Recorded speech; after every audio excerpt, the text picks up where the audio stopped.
Hey everybody, we'll get things started here just a second. Let me get Arna Mike.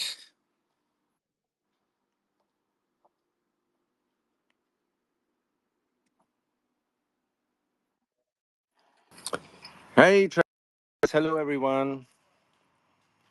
Hey Arna, how are you doing? Yeah, doing good. Best regards from Chambéry. Ah, very nice. A beautiful place. Maybe someday a Joby can whisk you away over there. So Yes, absolutely. yeah. Um, so yeah, I just wanted to touch base here and what a interesting announcement this week after just it kind of seems like an onslaught of news, seemingly positive from the reactions from just commentary, market, etc. But yeah, to kind of kick it off, obviously with this L3 Harris. I mean, maybe some people don't realize, but that is a massive defense contractor here. And so, a really critical partnership for Joby to come online, especially, it's kind of funny. People only think now that they have, this is the beginning of their defense piece of the business, which is couldn't be farther from the truth. But yeah, curious what your thoughts are on this big announcement. Very excited. I mean, I've heard about L3 Harris before in the context of AST Space Mobile. And yeah, for those that haven't heard about this company, I only found out through AST Space Mobile and a joint project that they were doing. But they've got 40 people. They have a market cap of 50 billion, and they're in around 100 countries in defense, mission critical systems in IT, but also communications. And they are a key defense contractor, so they have very good access to their current administration. And with around, I think, quarterly revenue is like 5 billion, so they have quite some weight, financial weight under their belt, and they're a great partner for Joby going forward. Yeah, no, I mean it is a big deal, and I think people can just do their homework to look a little bit further into L3, but um, they work very specifically, and actually what Paul highlighted in Paul Sciarra, pardon me, that highlighted around this partnership in the Air Current article that came out around this. Well, in terms of was that they selected L3 based off of a lot of their sensors and other applications that they can apply to the vehicle to missionize it was the term that they used. But the Joby, not only the Joby vehicle will be used, but the on aircraft autonomy that'll obviously be provided through the X-wing technology that Joby acquired. Joby will control that. The rest of the sensors and whatnot will be what L3 adds. So, Joby is going to be a huge part of this partnership, or what their contribution is. And I think, moreover, just for L3, they are extremely sophisticated. Again, when we talk about sensors and things, this is where I get really excited about some of the defense stuff, but that we probably won't hear about, or at least for a significant period of time. L3 is based down in Florida. That's at least their headquarters. Now, I mean, they have facilities all around. Some are even out here on the West Coast, and Utah. There's some, but in Florida, I was looking this morning back at some of the defense stuff, and we did hear that Joby had intentions to deliver a couple aircraft to MacDill Air Force Base, where Special Operations works out of there in Florida. Now, I don't know if that changed when Agility Prime switched to Agility Support. If that McDill piece is kind of fallen off from the DoD request side, but anyway, very very excited to have L3 on board. I think in the eVTOL sector. Defense has been, talked about for quite some time. I mean, Joby started working with the DIU back in 2016, so it's been a decade of their work with the DoD, from DIU to NASA, many branches of the government. In terms of the military. So, anyway, yeah, extremely excited stuff. And Arna, I wanted to tie back to again, our last conversation was about Toyota, but pretty interesting to see the government continue to lean in. They did this when it was, just a prototype and a moonshot.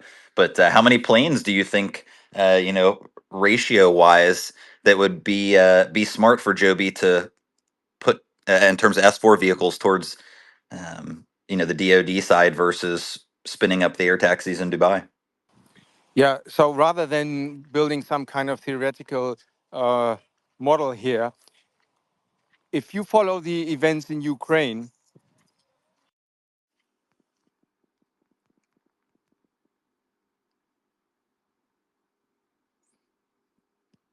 Oop, I think we area lost surveillance.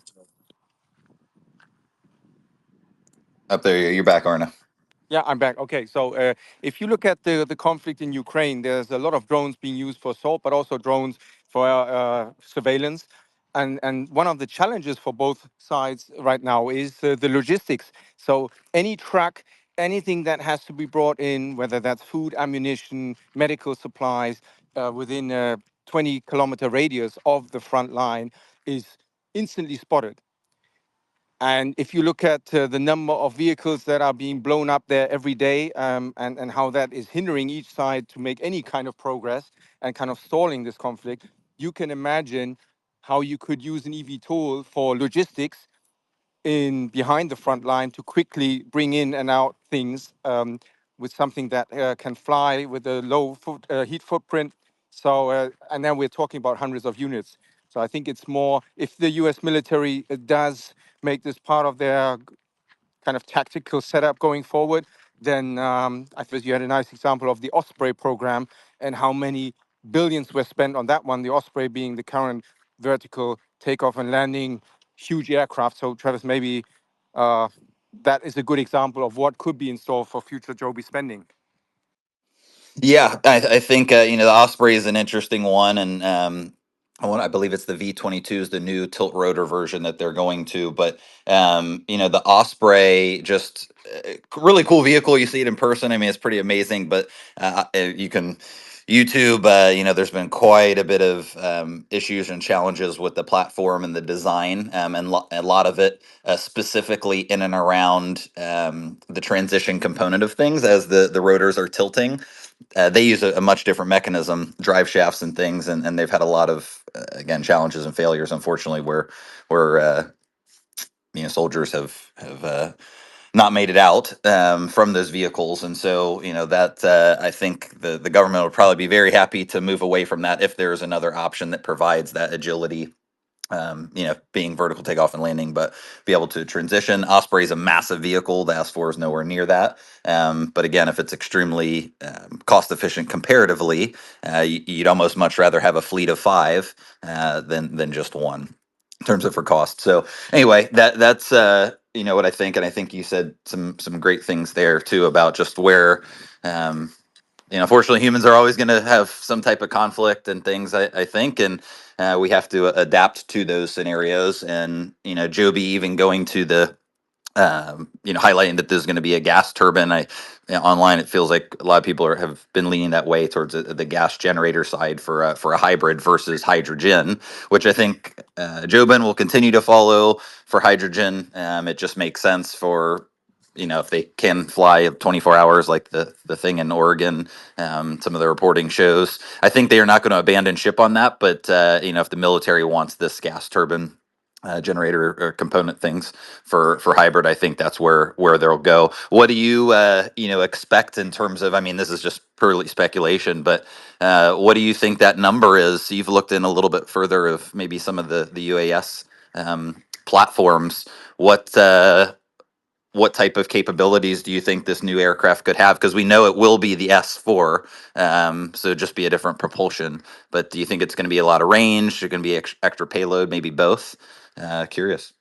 Yeah, I mean, again, looking at what's happening in Ukraine right now, I think it could be like your eVTOL aircraft carrier in the sky for electronic warfare, because you have a lot of now also counter drone jamming, counter jamming, and so on. So you need some kind of platform that is, yeah, highly kind of maneuverable, because everything that is static, like you used to have, that you have a radar station somewhere and then you've got some anti-aircraft guns around it. That's all, yeah, that used to work in the 80s. But now anything that you set up permanently will at some point be tracked by the enemy. So you have to have some kind of electronic signaling platform that is on the move. And with Joby, you could have something that is actually low altitude and that's flying with the very low heat footprint and the noise footprint, um, just kind of behind the front lines. So not in a kind of direct tactical role involved in terms of attack, but just providing all that electronic infrastructure deployed across multiple aircraft in order to enable the electronic warfare, which is yeah, right now being absolutely, I mean, someone, whether it's a tank, whether it's a battalion, whether it's a platoon, just in an open field or in whatever kind of scenario in the current surveillance war is more or less useless if they don't have the information. And if you want to have confirmation of that theory, you just have to look at the deal that Palantir got awarded with the U.S. Army over the last 2 years or so. That's going. Information is key, but you want to have some kind of platform on the ground or in close proximity that enables this. So that's and just to give you the number, by the way, on the Osprey, so far, I mean, there's depending on which source you look at. The U.S. Navy so far spent 42 to 90 billion on the program. So that's and yes, it's a different aircraft and a different type of aircraft, but that's some big numbers there potentially ahead for future spending for Joby. Yeah, no, all very good insights there, Arna, and I think we can kind of double click on some of the um, counter, drone or UAS or whatever things and whatnot. So also specifically from the L3 Harris partnership that Joby has, obviously to connect to that big news that we've had, it did highlight that again, the Joby vehicle will be used, the on vehicle autonomy will be used, and that will connect, as I mentioned earlier, to the L3 sensors and other software suite sensor suites that they have onto the vehicle. But it also was mentioned that it will connect the vehicle to other assets, and that connectivity, I think, speaks directly to what you're saying of where you have some small unit of people, or whatever that looks like, and they have their own Joby S4 that is up doing whatever they need it to do. And I know previously there was, um, gosh, and it's maybe been about 2 years ago, but Joby had been doing testing in and around, different frequencies and things that the vehicle could handle. Obviously, all aircraft have that as you go, in and around airports and things. There's obviously so many signals from everything that's being used, but I have a feeling that Joby has been doing some advanced work. If you look at LinkedIn job postings tell you so much beyond when you see some of the descriptions, some of the requirements that they're looking for particular positions. You can kind of infer where they're looking, and Joby's obviously been hiring heavily from the defense sector, even though people again have been missing that they have had extreme ties to the DoD for quite some time, and that Yeah. The Toyota deal does not contradict that, as Yeah. Paul Sciarra also recently highlighted. And just I mean, one of the things that why I was also now not surprised to see this news when you see in which direction this is going. Uh, a clip I saw like 1.5 years ago of a Ukrainian drone team taking up a position in a residential area about 15 kilometers, 10 miles from the front line. And you would think, okay, 8 people, they arrived in civilian cars, 2 civilian cars, and they set up their electronic base there in order to facilitate the drones, but they were being monitored by a Russian surveillance drone. And 10 minutes after they moved in, the Russians sent in a ballistic hypersonic missile and blew up the whole house and the whole quarter. And that's just to emphasize again that this is not just a cool idea, but it is absolutely necessary if you have these kind of teams that you ideally don't want to have them stationary anymore, because anything that is stationary and that sends out a signal is trackable. And that definitely should play up big time for Joby. That you have some kind of platform, like you said, with L3 Harris integrated systems and so on and capabilities that is on the move, permanently on the move. And that might also be the reason for the combustion engine part. You mentioned that you want to be very quickly refueling somewhere and not have time to recharge some batteries. Yeah, no, it's all starting to shape up, and excited to see how obviously Jobin, I think, has some particular feelings of probably not wanting to strap missiles and whatnot, or you know kinetic weaponry on these aircraft. But if they can help, the country and some of the these environments that these soldiers and whatnot are operating, I really don't think, given the long history, a decade at this point, um, with DoD and military, that's going to be an issue. So I think, otherwise, what I'd like to highlight here, just to kind of touch base, obviously the L3 component.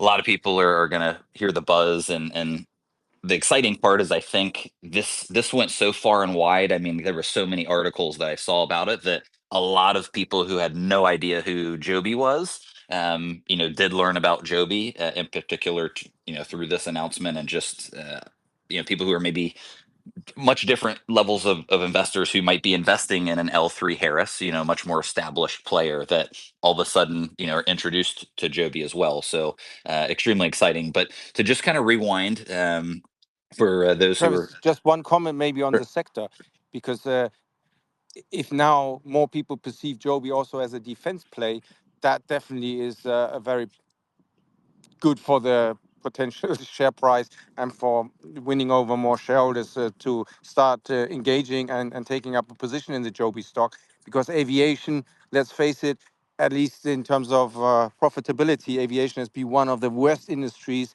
to invest in the stock market over the last few decades, if you look at the statistics. So that should help Joby overall with the share price and winning also larger institutional investors going forward. Sure. I think, the first, piece. This has been a long journey with Joby, and so I think, it will take some time. But the first thing is exposure, and to your point of, airlines and other things may have not been, as attractive, but when people see, Joby, first they're going to hear flying car, which as I've always said, I don't love that one. Air taxi, we can live with it, but it's much more than that, right? Joby, is proving that the S4 isn't just one single aircraft; it's a platform. And that platform is going to be a part of, obviously there's the defense things that we're talking about here, but that's going to be leveraged in the civilian side for the air taxis, but also, to sell to Toyota because they want to use the platform. And there's really, quite a bit of layer to this story. So hopefully, as this gives people the inkling of, hey, what the heck is this thing? Maybe we'll get, as you said, some more, Yeah, focus and we, from all we different talked about communities. emergency services, firefighting, rescue, but also law enforcement. That there are a lot of rotor aircraft, like you like to say, already being used in the U.S. And there's a huge case. We did a YouTube video, I think, like 2 years ago, on just emergency services demand for North America. Yeah, I mean, what I would love to see, I've mentioned before, but I have some family that lives and moral, rural, setting where they're, a bit remote from maybe like the best hospital, or something like that. And, I would love that all of these, smaller municipalities all over the, I mean, long term, obviously, all over the world, but, to start in these markets where you can really actually, serve people, and, search and rescue out in the desert. Obviously, Joby is going to have a lot of work with that after their work with Edwards and Mojave Desert in Dubai, obviously most recently. But that's going to be fantastic if we can, give every little outfit, the national park or whatever it looks like, one of these down the line. I mean, the use cases are really incredible. And so, just as a quick rewind for everybody still here, listening, these are just a few highlights that, I wanted to call out of Joby's work, with the U.S. government, DoD, et cetera. So in 2012, their initial work with NASA which is some ground testing about some of their propellers and power units and things started. That was 2012. 2016, they started their work with the Defense Innovation Unit, otherwise you'll hear referred to as DIU. In 2020, in particular October, their Agility Prime contract started to come online and manifest, and that was the instigation of that was November 542 Alpha Juliet, which was the first full-scale V2 S4 Joby vehicle to come online, got its airworthiness. May 2022, this is when Joby did their NASA acoustic testing, which is the videos that you'll see that actually shows how quiet Joby's vehicle is, not just in a decibel level, but also later has been shown compared to other vehicles. Then in August of 2022, their Agility Prime work was expanded out, and that contract, as we know, is now up to $131 million. Again, sometimes defense contracts are thrown out with the dollar signs, but what's important is how much is actualized, and Joby has actualized, I believe, more than half of that at this point. June 2024, they acquired X-Wing, and then in August of 2024, right after X-Wing completed their military exercises in the Agile Flag exercise scenario with the government. So I just bring that back to kind of start to wrap our conversation here is this is a long list of time. I started at 2012 and then we just are here now looking at almost 15 years later coming up on that. So the amount of work that they've had is incredible. When we go to the most recent large scale thing outside of L3 Harris, which was X-Wing in 2024, think about this vehicle that just got announced with L3 Harris. It's going to be piloted but also unmanned. It's going to have both capabilities. Joby's already shown that capability with the X-Wing technology platform on the Grand Caravans. As I recently posted, Joby's hiring mechanics for those Grand Caravan vehicles, meaning there's going to be more testing or more Grand Caravan vehicles that they are going to be testing autonomy with. We've also seen from some of the great reporting from Hunter Brook in Oregon at the UAS test facility that Joby, the vehicle there that's presumably hydrogen, also does not seem to have a cockpit and is autonomous. We start to see that Joby, from the defense side, all the buzz is going to be around L3, and that's important. Everybody should do their, homework and learn as much about that as they can. But don't forget about X-Wing has just been, trickling into the conversation in many different areas. Joby is going to, I think, sooner than later, probably sometime into the next year, 2027, is going to release a fairly autonomous version of this, or at least be more outward facing with that information. That's my gut feeling, but I think a lot of the evidence leans to that.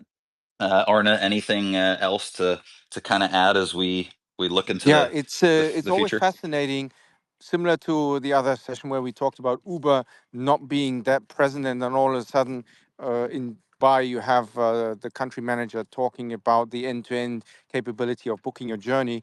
And what you were saying about autonomy, the work that SK Telecom out of Korea have been doing with Joby, working on 4G, 5G, but also then even preparing for 6G connectivity and autonomous flight, because obviously you need to have very good latency, a very fast response time, and make sure that you always have signal. So that's amazing how much work is being done behind the scenes, building them the USP going forward, and the fact that L3 Harris is now teamed up with Joby and not with who must not be named, um, should tell you pretty much a lot about how strong they rate the chances of Joby being able to secure some major contracts going forward in this space.